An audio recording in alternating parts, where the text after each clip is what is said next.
I knew the evening was over the moment my granddaughter laughed at my shoes, not loudly, just enough for everyone to hear, the way young people do when they want permission to be cruel. I was 72 that spring, not frail, not confused, not asking for anyone's patience. I arrived on time, hair brushed, back straight, carrying a small tin of almond cookies I had baked that afternoon because old habits die slowly. I wore a gray wool skirt, a soft cardigan, and low black shoes that had carried me through church aisles, hospital corridors, and one long funeral. Clean, proper, mine. The dinner was at my daughter Elaine's house. New place, open kitchen, everything white and glass, like no one planned to live there for long. My granddaughter, Chloe, sat at the island scrolling her phone, legs crossed, expensive sneakers dangling. She looked up once, her eyes flicking over me the way clerks scan barcodes. "Wow," she said, smiling at her cousin. "Grandma dressed like it's 1985 again." It was said lightly, playfully. That's what made it worse. Someone snorted. Someone else cleared their throat. Elaine kept pouring wine, her back to me. No one said a word. Not one. I felt the room tilt, just a little. Not from shock, from clarity. I took off my coat slowly and hung it on the chair, the way I always had. My hands did not shake. I sat down. I unfolded my napkin. I waited for someone, anyone, to say, "Chloe, that's not kind?" No one did. Dinner went on. Talk of internships, rent prices, trips abroad. Chloe leaned toward her mother and whispered something, then glanced at my cardigan and smiled again, amused, as if I were a prop from a thrift store display. I chewed my food carefully. I tasted nothing. I thought of the account statements folded in my desk drawer at home. The education fund I had set up the year Chloe was born. The one I added to every year instead of taking vacations, instead of replacing furniture, instead of buying anything that didn't last. I thought of signing papers, of meetings with polite men who called me Mrs. Caldwell and explained compound interest as if I hadn't built my life on careful numbers. After dessert, Chloe stood, stretched, and said, "No offense, Grandma, but you should really let Mom take you shopping sometime. People judge, you know." People, not her. People. I smiled at her then. A small, calm smile that surprised even me. I picked up my purse, thanked Elaine for dinner, and kissed her cheek.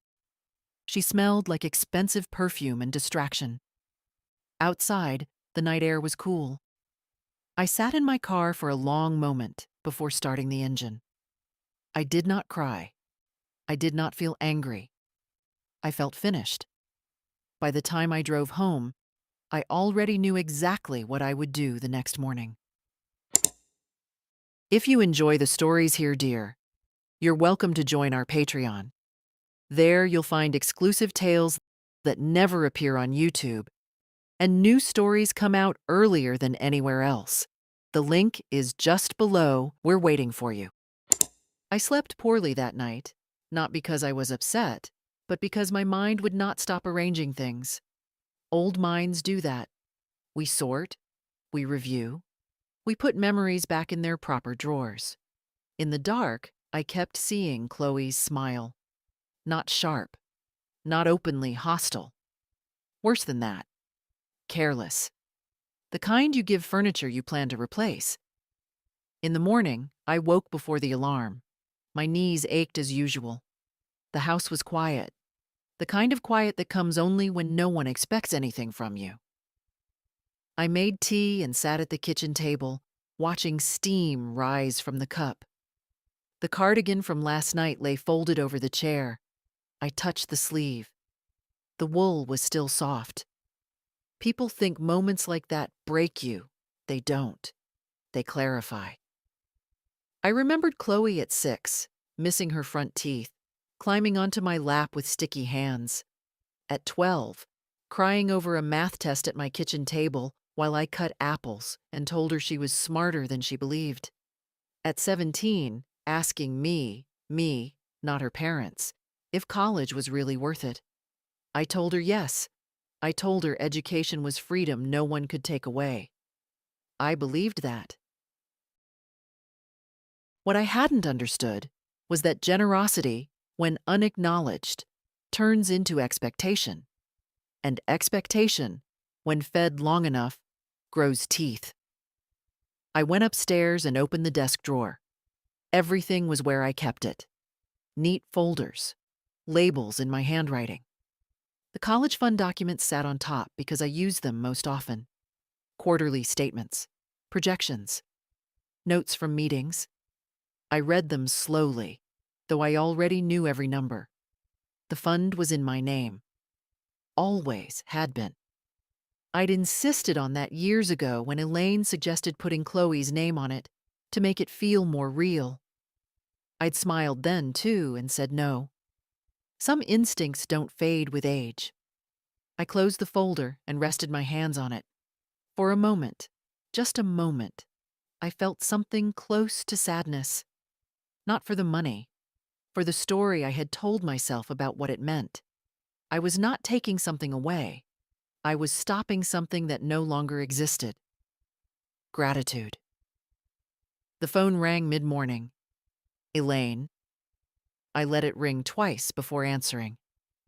"Mom," she said, too brightly. "Did you get home okay last night?" "Yes." A pause. She waited. I did not fill the silence for her.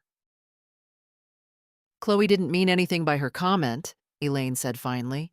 "You know how she is. Young. Honest. Honest."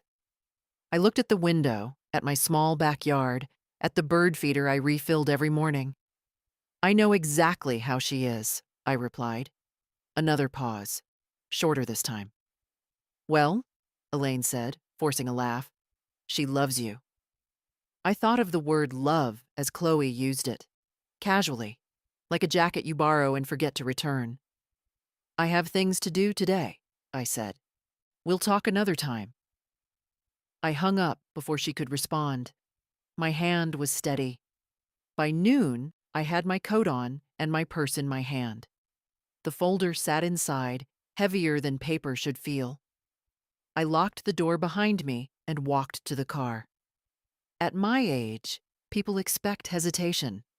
They expect trembling resolve, second-guessing, a call for reassurance. I gave them none. The bank was quiet when I arrived.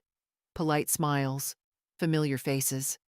I had been coming here longer than some of them had been alive. I sat down when asked, placed the folder on the desk, and said calmly, "I'd like to make a change." The young man nodded, already reaching for a pen. I watched him closely. This was not anger. This was accuracy.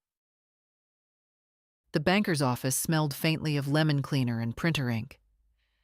I had been in that room many times before, usually to nod, listen, sign where indicated. Today felt different, not dramatic, just deliberate, like choosing the right knife from a drawer. The young man introduced himself. Daniel. Early 30s, maybe. Polite. He spoke clearly, the way people do when they are trained to respect age without quite knowing what it has survived. "What kind of change were you considering, Mrs. Caldwell?" he asked. I opened the folder myself. I did not slide it toward him. That mattered. Inside were the documents I had once thought of as a promise. Now I saw them as what they really were. Control. "I want to revoke my standing instruction to maintain this education fund," I said, effective immediately. He blinked once, just once. "I see," he said carefully. "May I ask why?" "No." That surprised him, I could tell. People my age are expected to explain ourselves, to soften decisions with stories. I did neither. He nodded and turned his screen slightly away from me, fingers moving. "The account is solely in your name," he said. "There are no penalties for withdrawal or reassignment." "You're well within your rights." "I know." Silence settled between us, not uncomfortable, just clean. I watched his hands, young hands, no spots, no tremor. Someday, if he was lucky, he would understand this moment from the other side of the desk. "I'd like the funds transferred," I said, "into my primary account, and I want all future automatic contributions canceled." "Of course." He printed the forms and slid them across. I read each line. Slowly. My eyes were still good. My mind, better. I signed where required. My name steady. The same signature I'd used for decades. Not smaller, not weaker. As I handed the papers back, a strange thought crossed my mind. Chloe would never know the exact moment this happened. There would be no announcement, no confrontation, no raised voices. Just an absence discovered later, like a missing stair you only notice when you fall. Daniel looked up. "Would you like to leave the account open, just inactive, in case you reconsider?" "No," I said. "Close it." Another blink. He complied. When I stood to leave, he said, "Mrs. Caldwell?" "Yes." "I hope you don't mind me saying so, but you seem very sure." I smiled then, not for him, for myself. "That comes with time," I said, "if you're paying attention." Outside, the afternoon had warmed. I sat in my car again, hands on the wheel, breathing in the familiar smell of old leather and peppermint candies. I felt lighter, not relieved, aligned. The phone rang before I reached home. Elaine, again. I let it go to voicemail. At home, I changed into my house dress and made soup. The ordinary rhythm of it grounded me. Chop, stir, taste. I ate alone at the table, the radio murmuring softly. I thought of all the times I had sat across from Chloe, paying for meals, books, fees, smiling at her confidence as if it were harmless. In the evening, a message came through. "Mom," Elaine wrote, "we need to talk. Chloe is very upset about something the school said today." I stared at the screen for a long time. Then I turned the phone face down and went to wash my bowl. That night, I slept deeply. No sorting, no rehearsing. Just rest. In the morning, I stood in front of my closet deciding what to wear. I chose the same gray skirt and cardigan from the dinner. The shoes, too. I looked at myself in the mirror. Really looked. "People judge," Chloe had said. Let them. People assume that money comes into an old woman's life the way dust does. Slowly, accidentally, without intention. That was never true for me. I earned every dollar long before anyone called me Grandma. I was 23 when I took my first bookkeeping job, newly married, hair always pinned back, shoes already sensible. My husband died young. 49. A stroke that came without warning and left me standing in a hospital hallway with a purse full of receipts and no idea how to go on. I went on anyway. You always do. I worked. I saved. I learned which promises mattered and which didn't. I learned how to say no to things I wanted so I could say yes to things that would last. By the time Elaine had Chloe, I was already careful in ways younger women mistake for coldness. It wasn't coldness. It was foresight. When Chloe was born, I opened the fund quietly. No balloons, no speeches, just a meeting with a financial advisor who spoke too fast and assumed too little. I corrected him. He smiled after that. The account was mine. I paid taxes on it. I monitored it. I added to it every year, sometimes more when times were good, sometimes less when they weren't. But I never stopped. Elaine knew, of course. She thanked me in the beginning. Then she stopped mentioning it altogether, as if gratitude were something you grow out of, like childhood shoes. Chloe grew up knowing college was covered. That word did damage I didn't see at the time. Covered meant guaranteed. Covered meant untouchable. Covered meant I became invisible. My contribution folded into the background like furniture you assume will always be there.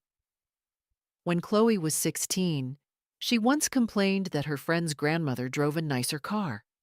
I laughed it off. When she was 18, she joked that I dressed like a library. I smiled then, too. I told myself young people needed time. I told myself respect would come later. It didn't. What came instead was entitlement dressed up as confidence. Eye rolls, correcting my words in public, speaking over me. Elaine would squeeze my arm and say, "You know how she is." As if that explained anything, as if it excused everything. The night at dinner wasn't the first cut. It was the last one I allowed. That morning at the bank, when I signed those papers, I wasn't erasing Chloe's future. I was correcting my past mistake, the belief that love required endless tolerance. Money is not love. It is effort, time, sacrifice, and respect is the minimum payment due. That afternoon, I reorganized my desk. Old habits again. I placed the closed account documents in a new folder, thinner than the old one. It felt right. I made notes for myself, not explanations. Boundaries. The phone rang once more before evening. Chloe, this time. I watched it ring. I imagined her face when she learned the truth, the confusion turning into outrage, the certainty cracking.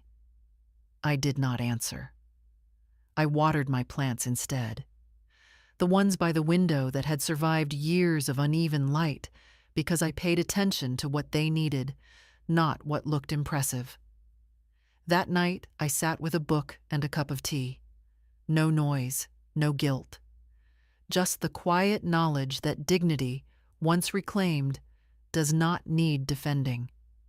And for the first time in a long while, I felt like myself again.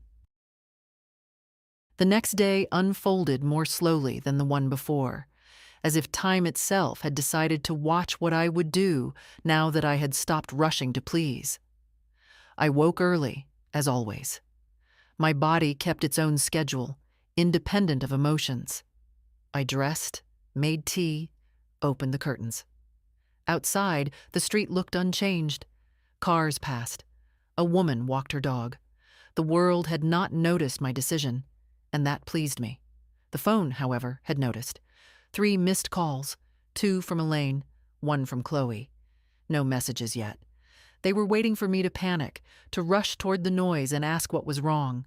I did neither. I buttered my toast carefully and ate standing by the counter, crumbs falling onto the plate without urgency. At 10, the message finally came. "Grandma," Chloe wrote. "There's a problem with my tuition. Call me ASAP." ASAP. Young people love that word. It suggests emergency, authority, importance. I read the message twice, then set the phone down beside the sink and washed my cup. When I finished, I dried my hands and sat at the table before replying. "What kind of problem?" I typed. The response came almost immediately. "They say the next semester isn't funded. This makes no sense." Mom said the money was there. I imagined her now, sitting somewhere bright and modern, heart racing not from fear, but from interruption. Plans disturbed, certainty challenged. I did not enjoy that image, but I did not turn away from it either.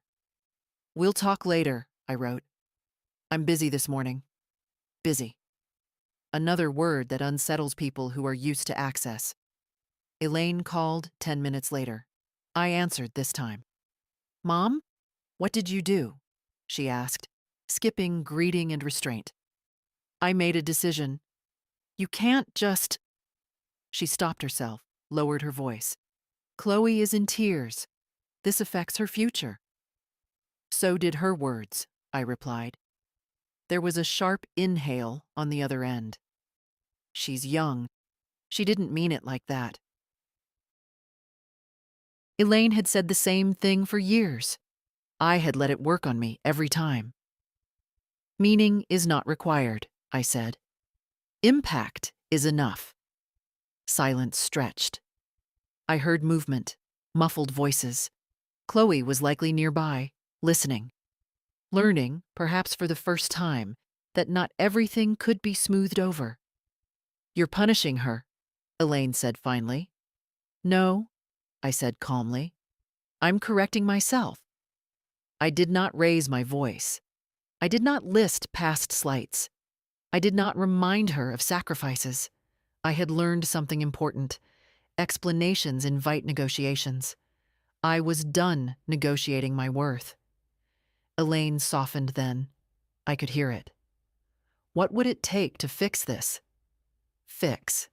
As if something were broken. As if respect could be patched with urgency. It's already fixed, I said. Just not in the way you hoped.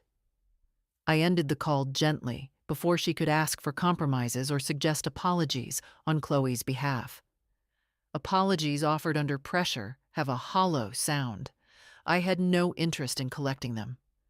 Around noon, I went out for groceries. Nothing special. Soup, vegetables, apples, bread. The cashier smiled and asked if I needed help with my bags. I thanked her and declined.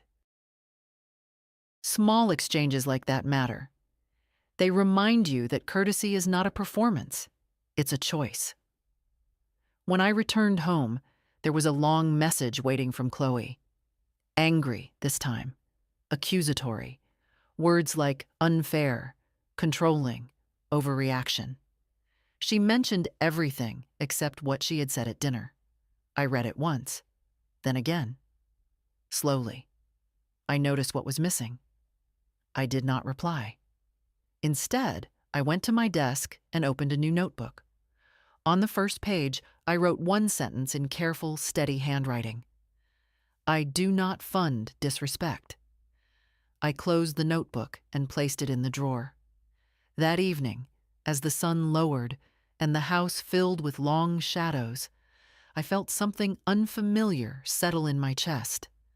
Not triumph, not relief. Peace. Not because they understood. They didn't. But because, at last, I did. By the 6th day, the tone changed. The anger burned off first. That always happens. What follows is panic, then calculation. Elaine came by unannounced that afternoon. I knew it was her before I opened the door. The sharp knock. Too fast. Too certain. She stood on the porch with her arms crossed, phone already in her hand, as if she might need proof of something mid-conversation. You didn't answer my messages, she said. I read them. That's not the same thing. No, I agreed. It isn't. She stepped inside without waiting to be invited, glancing around the house as though she hadn't grown up in it. Her eyes moved quickly, cataloging. The way she used to look when she was deciding what to keep and what to throw away. Chloe wasn't with her. That told me more than any words. Elaine sat down at the kitchen table, placed her phone screen up, and folded her hands. This was the posture she used when she wanted to appear reasonable. Mom, she said, softer now, we need to talk like adults. I poured myself tea before sitting down, took my time with it. Steam first, then the cup, then the chair. We are adults, I said. You just don't like the outcome. She exhaled sharply. Chloe could lose her place. Do you understand that? I understand consequences very well. You're acting like she committed a crime. No, I said. I'm acting like she showed me who she is. Elaine leaned forward. She apologized. I looked at her. When? Elaine hesitated. Just a fraction. Long enough. She said she didn't mean to hurt you. That's not an apology, I replied. That's a wish. Elaine pressed her lips together. I saw irritation flicker through the concern, like something familiar returning to its place. So what now? She asked. Are you just going to sit back and watch her struggle? I met her eyes. I've been watching you struggle with honesty for years. That landed harder than I expected. She looked away. We sat in silence for a moment. The clock on the wall ticked. Old clock. Still accurate. I kept it because it worked, not because it was pretty. She's your granddaughter, Elaine said finally. Family helps family. Yes, I said. When there is respect. Elaine shook her head. You're making this about clothes, about one stupid comment. I leaned back in my chair. No, I'm making this about a pattern you chose not to interrupt. Her eyes snapped back to me. So you're punishing me too now? I'm stopping, I said. That's all. She stood abruptly. Do you know how this makes you look? I almost smiled. There it was. At my age, I said evenly, being misunderstood is cheaper than being used. She stared at me as if seeing someone else entirely. Maybe she was. At the door, she paused. Chloe said you've always been controlling. I nodded once. That's what people call boundaries when they bump into them. After she left, the house felt larger, quieter. I washed the cups, dried them, put them away. I noticed how steady my hands were, how calm my breathing felt. That evening, an email arrived from the college financial office. Polite, neutral, informational, options listed. Deadline stated. No emotion. Institutions don't have them. I forwarded it to Elaine without comment. An hour later, Chloe texted again. Shorter this time. I didn't think you were like this. I read it carefully. Neither did I typed back. That was all. I turned the phone off after that. Later, as I lay in bed, I thought about how strange it was. That for decades I had been afraid of losing them, and now that I'd stopped paying for their approval, what I felt wasn't loss at all. It was space. And space, I was learning, is where dignity finally has room to breathe. The seventh day was quieter on the surface, but it carried weight. By then, the noise had exhausted itself. No more shouting messages, no sudden visits, just distance settling into place like dust after furniture is moved. I spent the morning sorting papers I had ignored for years, old warranties, instruction manuals, letters that no longer needed answers. I worked slowly, not because I had to, but because I could. Age teaches you that slowness is not weakness. It is choice. Near noon, I found the envelope. Cream-colored. Thick paper. The kind you don't throw away by accident.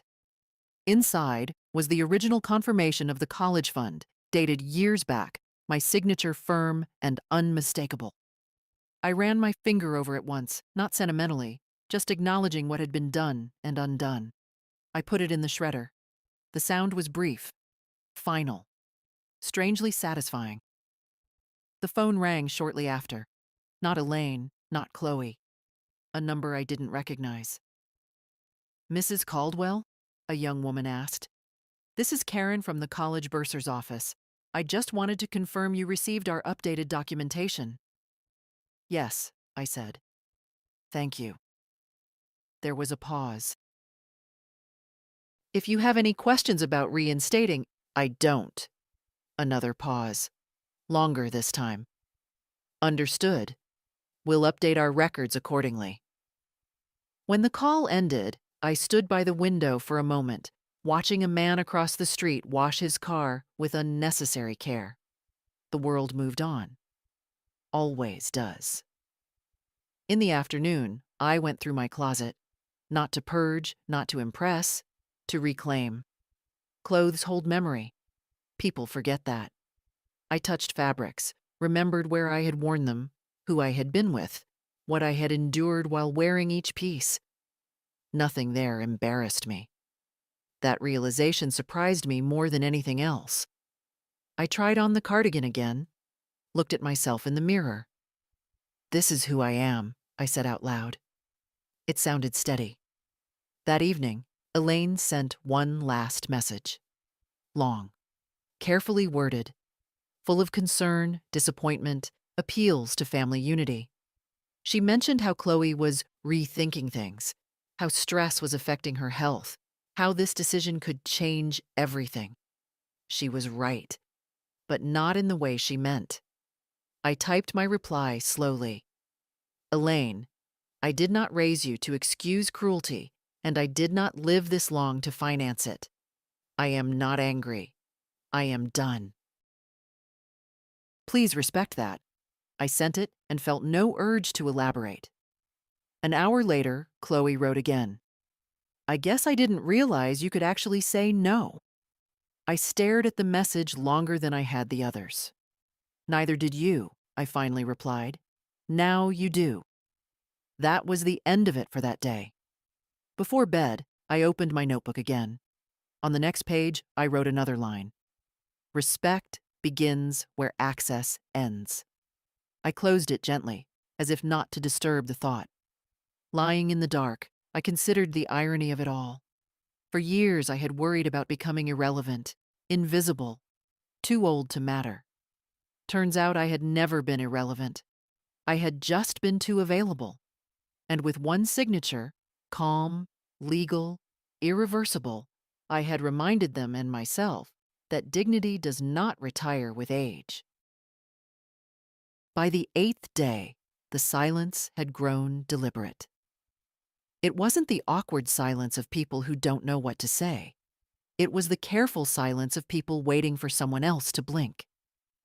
I had learned, over the years, that silence can be louder than arguments. It leaves room for fear to echo. That morning, I received a letter. An actual letter, not an email or a message typed in haste. Elaine's handwriting on the envelope. Tight, slightly slanted. The same as when she was a teenager trying to appear older than she felt. I did not open it right away. I made breakfast first. Eggs, toast, jam I'd made myself the previous summer. I sat at the table and ate slowly, listening to the radio talk about weather I wouldn't plan around anymore. Only after I finished did I take the envelope and slide my finger under the flap. Elaine's words were measured. Careful. She wrote about misunderstanding, about generational gaps, about stress and pride. She wrote that Chloe was learning and that perhaps I could help guide her instead of withdrawing support. She ended by saying she hoped I remembered how much family meant to me.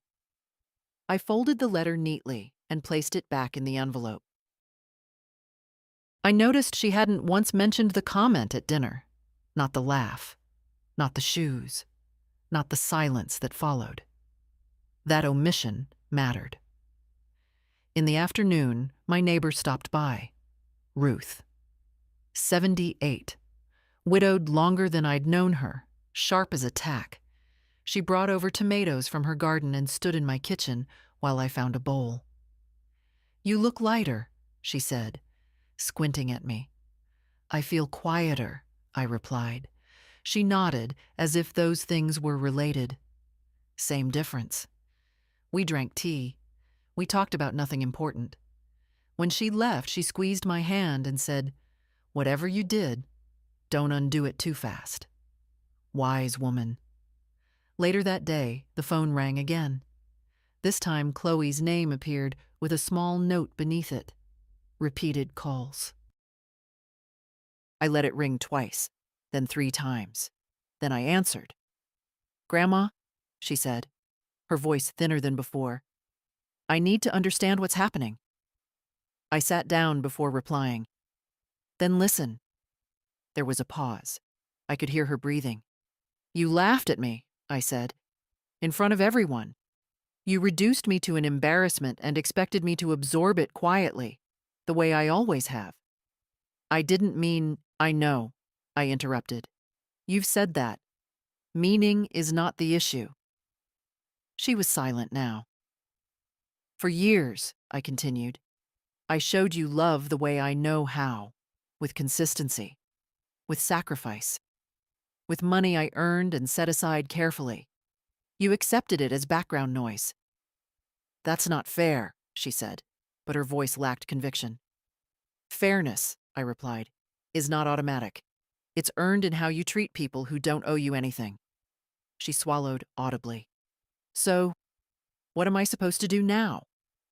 That question was honest. Finally. That, I said, is not my problem to solve. She exhaled shakily. You're really okay with this? With stepping back? I'm not stepping back, I said.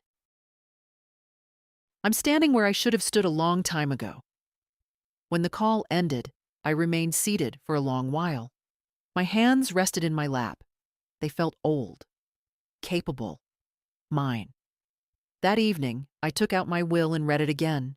No urgency, no fear, just review. I made notes in the margins. Small adjustments. Thoughtful ones. I wasn't erasing anyone. I was rebalancing. Before bed, I stood at the mirror and studied my face. The lines were deeper than they used to be. But there was something new there. Not hardness, not bitterness. Clarity. People think clarity comes early in life. It doesn't. It comes when you finally stop explaining yourself to people who were never really listening. I turned off the light and lay down without checking my phone. For the first time in days, I knew they understood one thing at least. I was not bluffing. The 9th day brought consequences that no one could soften with tone or timing. It began with a knock, not sharp like Elaine's, but hesitant. I knew before opening the door that it would be Chloe. Young people knock differently when they are no longer certain of their position. She stood on the porch with her arms wrapped around herself, hair pulled back carelessly, eyes tired. No smile, no phone in hand this time. Just her. I didn't know if you'd let me in, she said. I didn't know either, I replied, and stepped aside. She walked into the house slowly, looking around as if seeing it for the first time. The framed photos, the old lamp, the rug she'd spilled juice on years ago and never apologized for. She sat where I indicated, on the same chair Elaine had used days earlier. Funny how places remember. I spoke to the financial office again, she said. They explained everything. I nodded. They're thorough. She winced slightly. They said it's final. Yes. Silence filled the space between us, not hostile, just exposed. I didn't think you'd actually do it, she admitted. There it was, the truth, at last. I know, I said. She looked up, startled. You do? Of course. You didn't think I could. That's why you laughed. Her mouth opened, then closed again. She looked down at her hands. I wasn't trying to hurt you, she said quietly. Everyone jokes.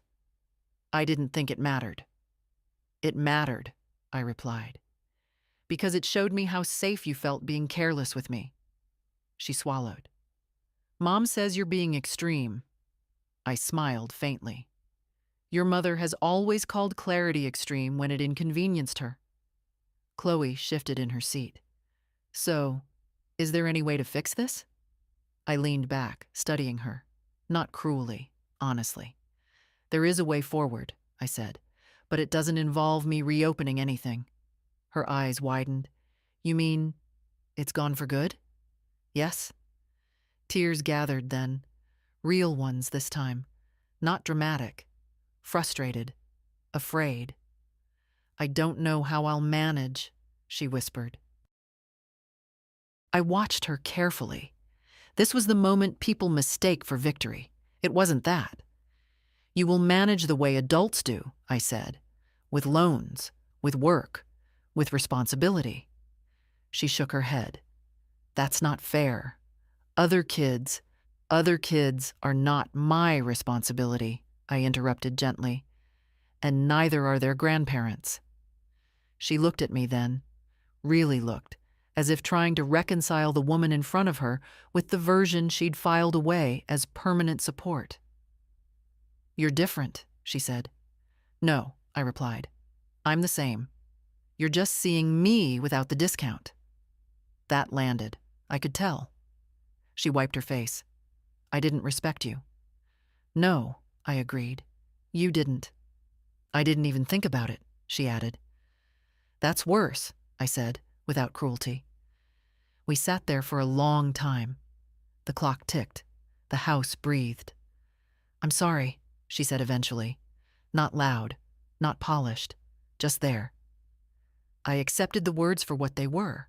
Late, incomplete, but finally hers. I hear you, I said. But apologies don't undo patterns. They interrupt them. What comes next is up to you. She nodded slowly. Mom says you'll change your mind. I met her gaze. Your mother is wrong. That seemed to settle something in her. She stood, unsure what to do next. I guess I should go, she said. Yes. At the door, she paused. Do you still want me in your life? I answered without hesitation. I want people in my life who know the cost of being there. She absorbed that, then nodded and left. When the door closed, I did not feel empty. I felt clean. That night, Elaine texted once more. A single line. She came home crying. I typed back just as briefly. So did I once. I learned. I turned the phone off and sat by the window, watching the streetlights come on one by one. Some lessons arrive late, but they arrive exactly when they must. The 10th day did not bring drama. It brought rearrangement. I woke with the quiet sense that something had shifted permanently. The way you feel after furniture has been moved in the dark, and your body learns the new paths before your eyes do. Nothing hurt. Nothing felt missing. What I felt was firmness, like ground after water drains away. Elaine called late morning. I answered, not out of obligation, but because avoidance no longer served a purpose. Mom, she said, tired now, stripped of angles. We need to talk. We are talking, I replied. There was a pause, then a sigh. Chloe barely slept. She's looking into loans, part-time work, she's scared. I nodded to myself, though she couldn't see it. Good. Fear is honest. That's a terrible thing to say. No, I said calmly. It's a useful thing to admit. Elaine's voice tightened. Do you hear yourself? You sound cold? I sound finished explaining, I answered. She fell silent. I imagined her sitting somewhere familiar, phone pressed to her ear, trying to locate the mother she used to negotiate with. You've changed, she said finally. I smiled faintly. I've stopped pretending. She tried another angle then. I'd expected it. What if Chloe apologizes properly, in person? What if she shows you she's learned something? That would be good for her, I said. It won't reopen the account. Elaine's frustration surfaced again. So this is permanent? Yes. And what if something happens to you? She asked. What if you need help someday? I leaned back in my chair, letting that question sit between us. If I need help, I said slowly, I will ask people who don't measure their kindness by what they expect in return. She exhaled sharply. That's unfair. No, I replied. That's accurate. We ended the call without resolution. For the first time in my life, I didn't feel the urge to smooth things over afterward. Some bridges are meant to hold weight. Others reveal themselves as decoration. In the afternoon, I walked through my house with a notepad.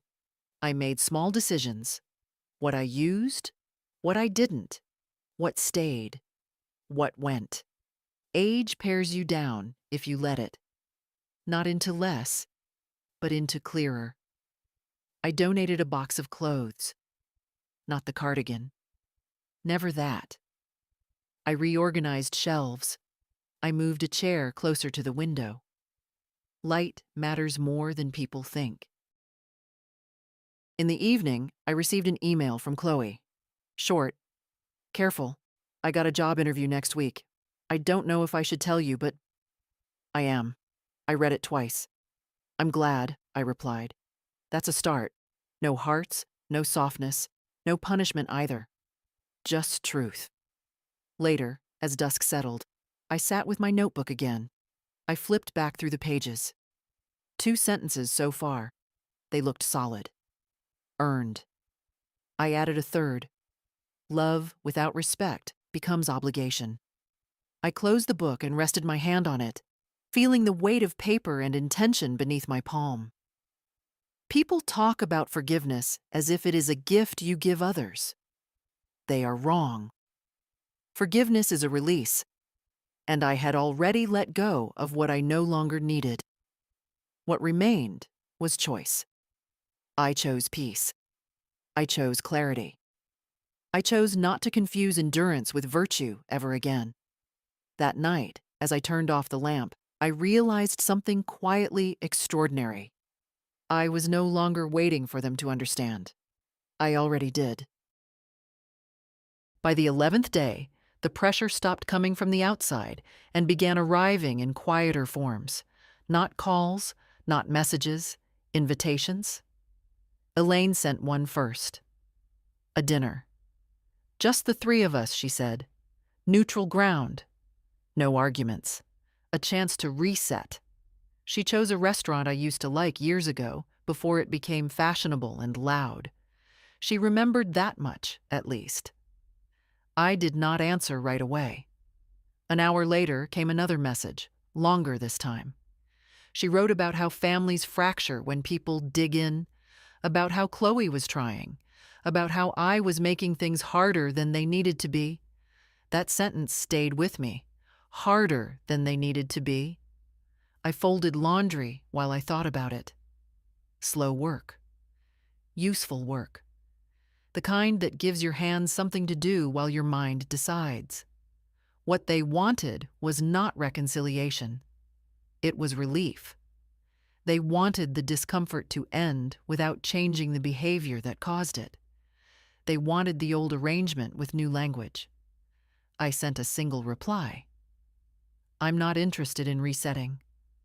Only in moving forward, honestly." Elaine did not respond. That afternoon, my sister phoned. Younger than me by 6 years.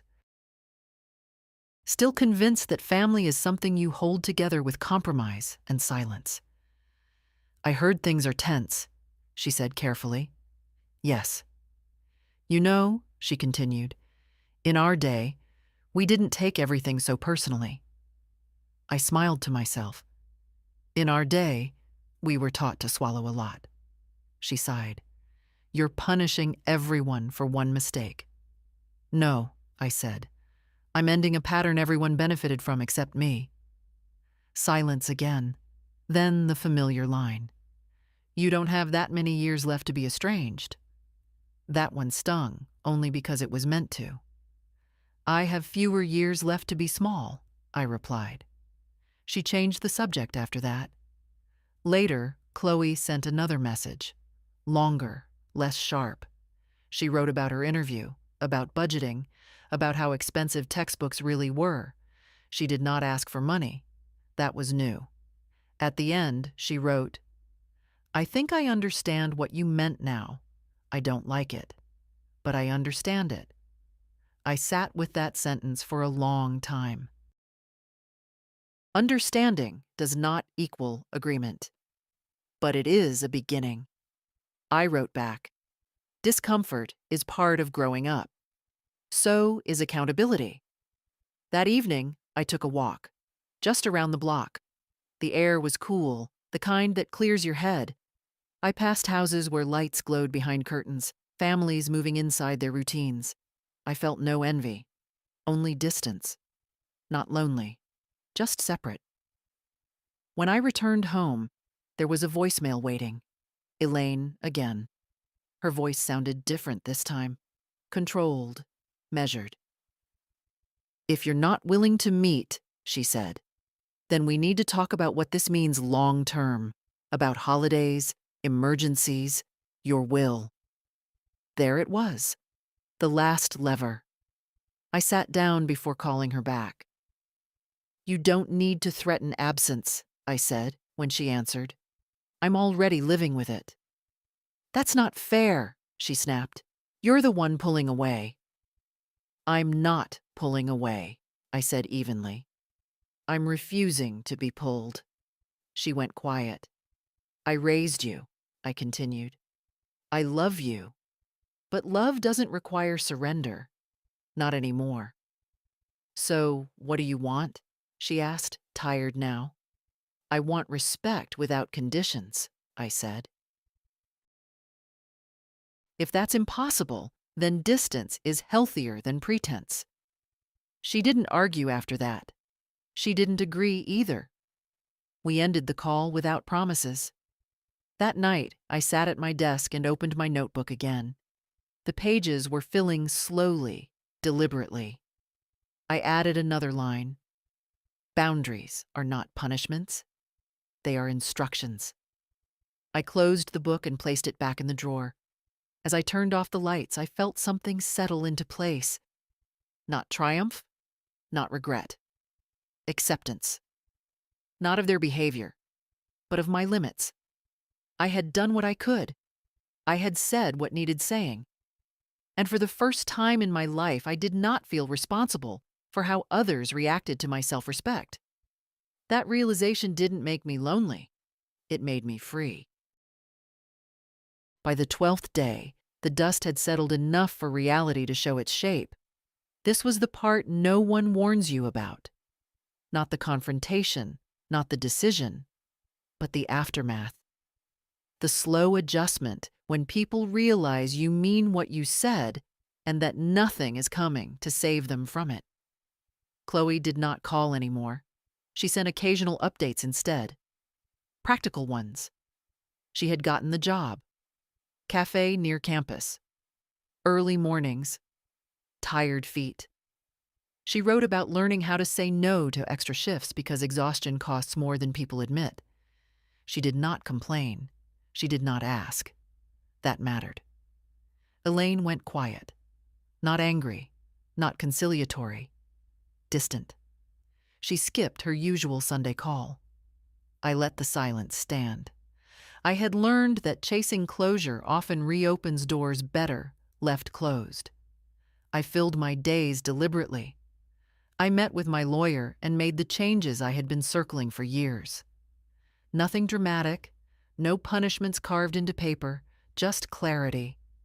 My affairs were simple, tidy, aligned with how I actually lived rather than how others expected me to.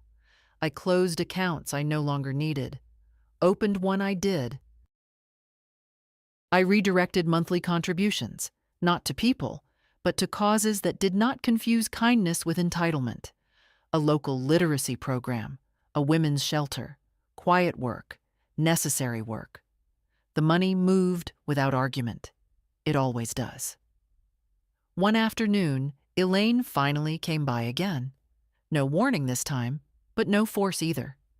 She stood in the doorway uncertainly, older than she had looked just weeks before. "I won't stay long," she said. "You never do," I replied, not unkindly. She smiled weakly and stepped inside. We sat across from each other, the space between us filled with things unsaid and no longer urgent. "Chloe's managing," she said after a while. "She's different." "Yes," I said. "Responsibility does that." Elaine nodded. "She doesn't joke the same way anymore." "No," I agreed. "She's learning weight." Elaine looked at me then, really looked. You scared her. I surprised her, I corrected. Fear fades. Lessons don't. She sighed. I still think you could have handled it differently. I could have, I said. But then nothing would have changed. She had no answer for that. Before leaving, she hesitated.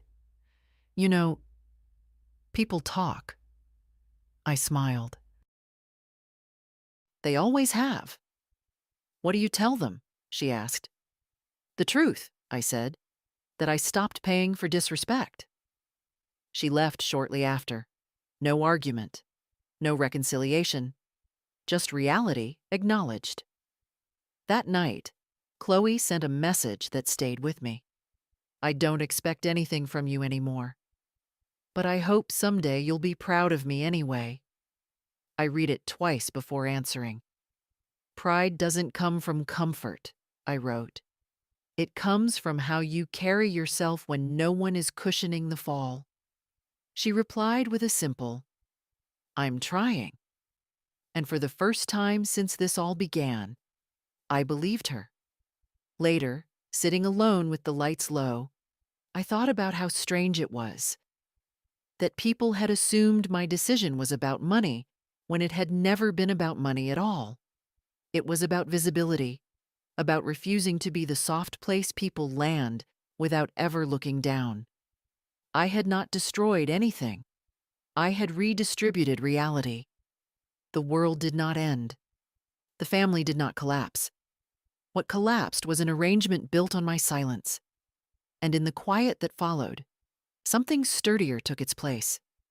Not closeness, not forgiveness, but respect. Tentative, uncomfortable, real. At my age, that was more than enough.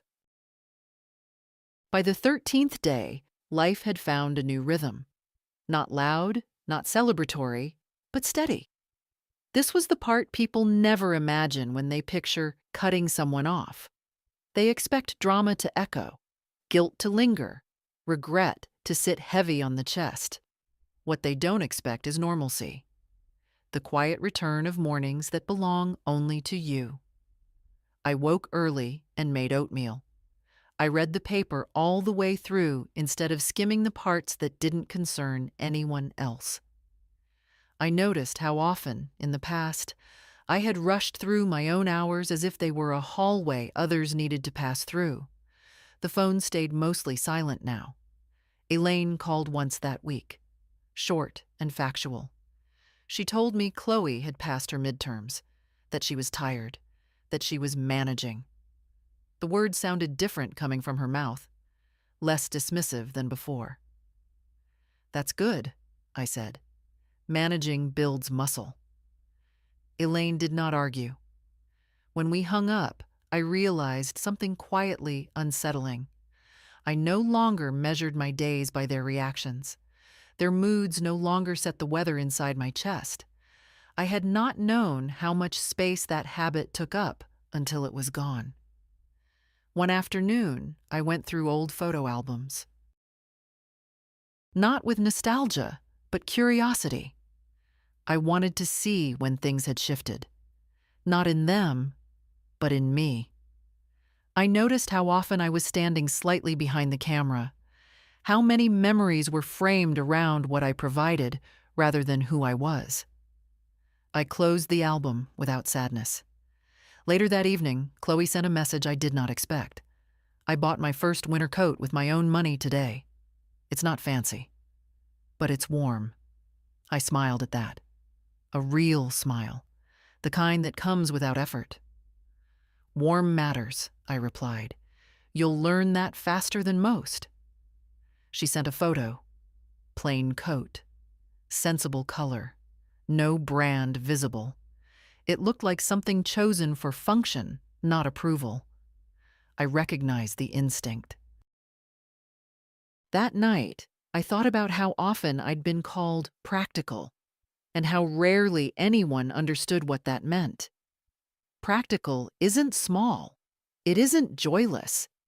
It's survival refined into wisdom. The next morning, I ran into Ruth again at the mailbox. She looked at me over her glasses and said, "They still mad?" "I don't know," I replied. "I'm no longer checking." She nodded approvingly. "That's when it starts working."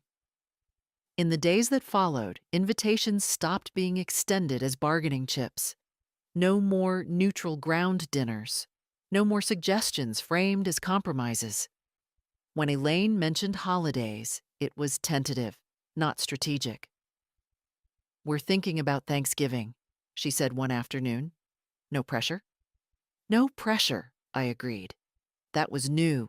That was earned. I spent time doing things I'd postponed for years. Small repairs, long walks. I started writing again. Not letters, not explanations, just thoughts, observations. The kind you don't need anyone to approve of. One evening, as I sat by the window watching the streetlights flicker on, I realized the strangest thing of all. I missed Chloe. Not the version that mocked me, not the one who assumed permanence, but the child she had been before she learned to measure people by relevance. Missing someone doesn't mean returning to old patterns. It means holding space without reopening wounds. There is a difference. It takes age to learn it. Before bed, I opened my notebook one more time. I read every line I'd written so far. They didn't feel harsh. They felt accurate. I added one last sentence for the night. Distance is not the opposite of love. Disrespect is. I closed the notebook and placed it back in the drawer, no longer wondering if anyone would ever read it. Some truths are written only so you can live them. And I was. By the 14th day, the urgency had drained out of everything. Not disappeared. Drained. Like water leaving a flooded room, revealing the shape of the floor underneath. What remained was not damage, but truth. Uneven in places. Solid where it mattered. I noticed how my body moved differently now. I walked slower, but not from weakness. From attention. I no longer rushed through rooms as if someone were waiting for me to finish being myself. My hands lingered on small tasks. Folding a towel, watering a plant, turning a page. These were not delays. They were confirmations. Elaine called once that week, not to argue, not to persuade, to inform. Chloe had taken on extra hours. She was tired. Learning how much things cost when no one cushions the number. Elaine said it without accusation this time, almost with wonder. She doesn't complain much, Elaine said. Just figures it out. Yes, I replied. That's adulthood. There was a pause. Then, quietly, I didn't teach her that. No, I said. You didn't. She didn't push back.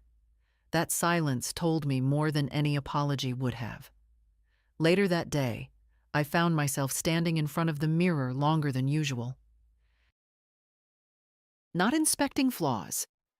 I'd made peace with those years ago. But studying expression. There was a steadiness there I didn't remember seeing before. Less softness, perhaps, but also less fear. People think dignity is loud, that it arrives with speeches and slammed doors. It doesn't. It arrives when you stop shrinking your voice to keep rooms comfortable.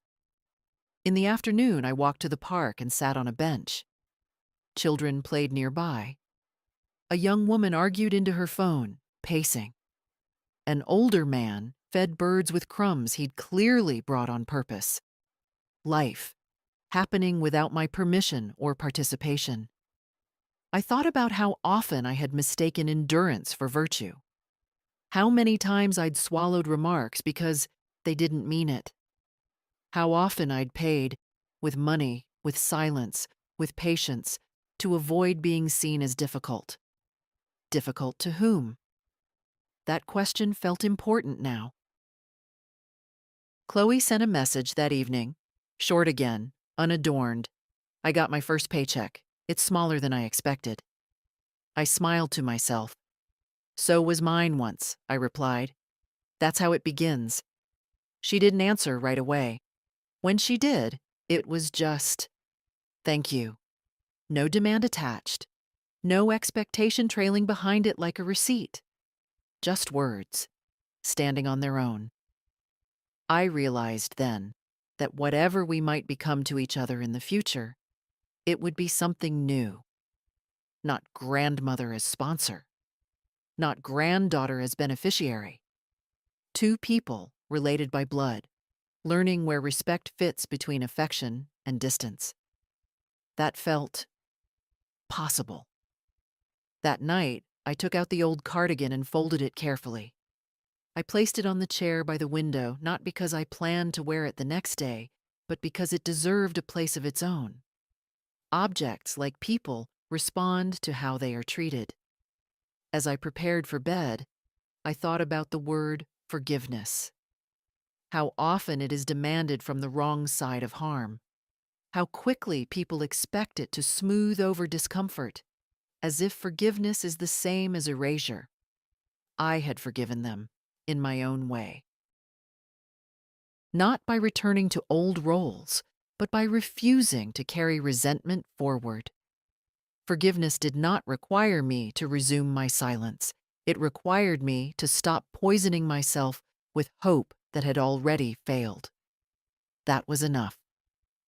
Lying in the dark, I felt the quiet satisfaction of alignment. Not happiness, not pride, but something deeper. The sense that my actions finally matched my values. I was no longer teaching by giving. I was teaching by example.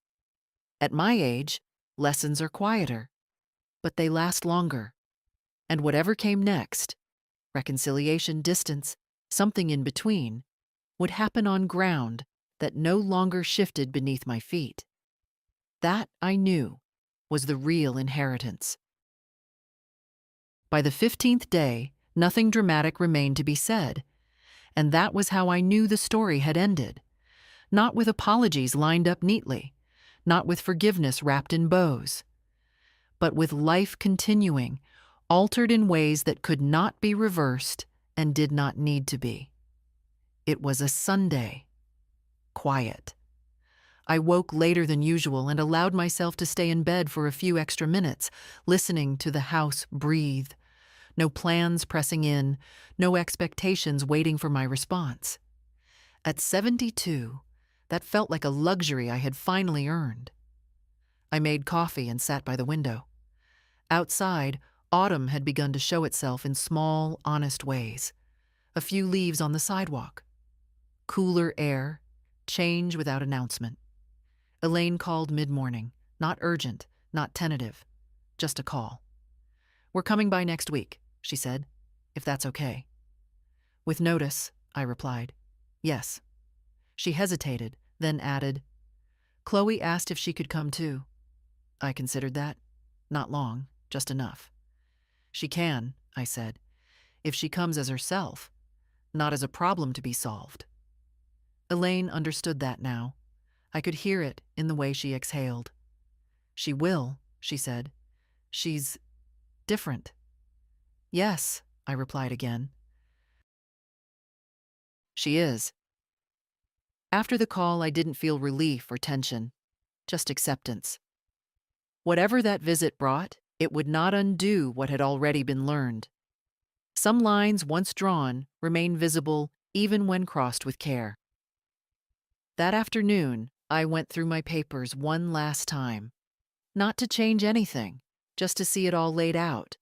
My life in documents, choices reduced to ink and signatures. I thought about that sentence people kept repeating, with one signature. They were right, but they were also wrong. That signature hadn't been an impulse. It had been the result of decades of being underestimated, of learning when silence protects peace, and when it only protects other people. The money had disappeared, yes, but what replaced it was something far more durable. Clarity. Chloe sent one final message that evening. "I don't expect anything from you, but I want you to know I don't laugh like that anymore." I read it slowly, carefully. Good, I wrote back. That means you're listening now. She replied with a simple heart. I did not read into it. I did not reject it either. Growth does not need grand gestures. It needs consistency. As the day faded into night, I sat with my notebook open on my lap. I reread every line I had written over these weeks. They were not angry words. They were precise ones. I did not add anything else. Some lessons do not need summaries. Before bed, I stood in front of the mirror one last time. The same woman stared back at me. Older, lined, undeniably real. But there was no apology in her eyes anymore. No quiet plea to be tolerated. Just presence. I had not ruined my family. I had corrected my place within it. I had not taken something away. I had stopped giving it to those who mistook access for entitlement. And in doing so, I had given my granddaughter something no fund ever could. A reason to grow up. At my age, you stop confusing love with endurance. You stop mistaking generosity for obligation. You learn that respect, once lost, is not begged for. It is required. That was my quiet victory. No shouting, no revenge, no regret. Just a pen, a name, and the courage to finally mean it. If this story felt familiar, if you've ever been dismissed, mocked, or quietly used, stay.